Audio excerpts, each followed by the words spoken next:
Don't let your genealogy research be incorrect. Make sure your genealogy is as true as it can be. Join me on today's Ancestral Findings podcast, and I'll talk about the 3 biggest genealogy mistakes and how to avoid them.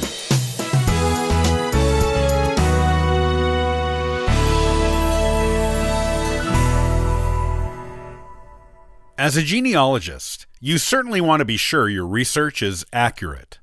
Mistakes made in your work, whether you publish it or not, will be perpetuated throughout the generations by whoever uses your work as a reference.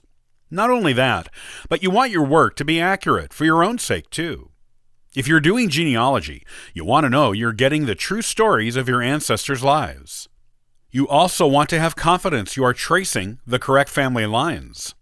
There's nothing more frustrating to a genealogist, other than a stubborn brick wall, than to spend months or even years researching a family line, only to discover that a mistake was made somewhere and the line is not your own after all.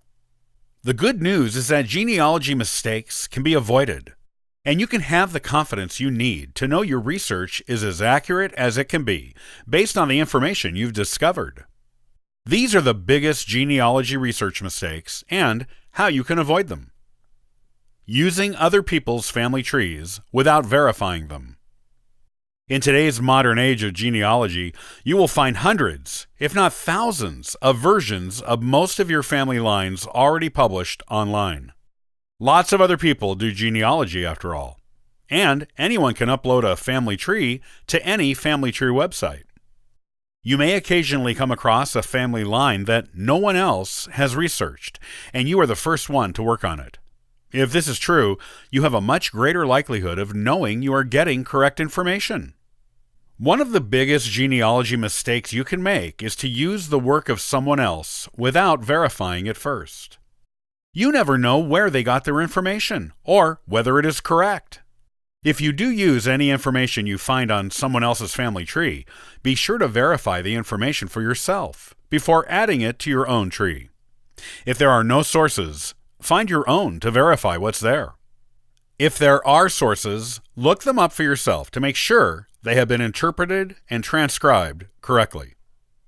Your family tree will be more accurate this way and more trustworthy for other genealogists. Only using the census. This is more of a beginning genealogy mistake, but you may fall into it if you are in fact a beginner. Many people who are just starting out with genealogy believe that they can get all of the information they need from the census records and don't make the attempt to look beyond them. Many families did not make it onto certain census records. Some seem to have managed to miss all of them. Other times, incorrect information is on the census, either given by the family on purpose or by mistake on the part of the census taker. Then there is the matter of the mostly missing 1890 census, where researchers have a 20-year gap in the records. If you only use the census, you are missing out on a lot of other valuable information and may be putting incorrect information on your family tree. Trusting family lore. Most families have some kind of family lore. It's a tale that has been told for at least a few generations, maybe more, typically about an ancestor and their life story. Many of these stories seem quite fantastical, but the family takes it as the truth, and genealogists often write it down in their research, as if it were true too. While most family lore does have a kernel of truth in it somewhere, and rarely the whole thing is true, extremely rarely, the telling of the story is usually much different from the truth. Sometimes the untruths in the story began with the original ancestor who wanted it to seem more interesting than it really was. It is the job of a good genealogist to examine the truth behind these family stories. Use documentation, historical records, old newspaper records, books about the time and place, and more to discover what the real truth is. The real truth is always far better and more interesting for a genealogist than a tale of fantasy handed down through the generations.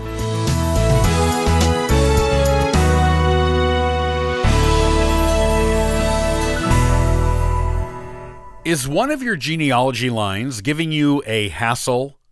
Not every genealogical line is easy to research, but most of them can become productive.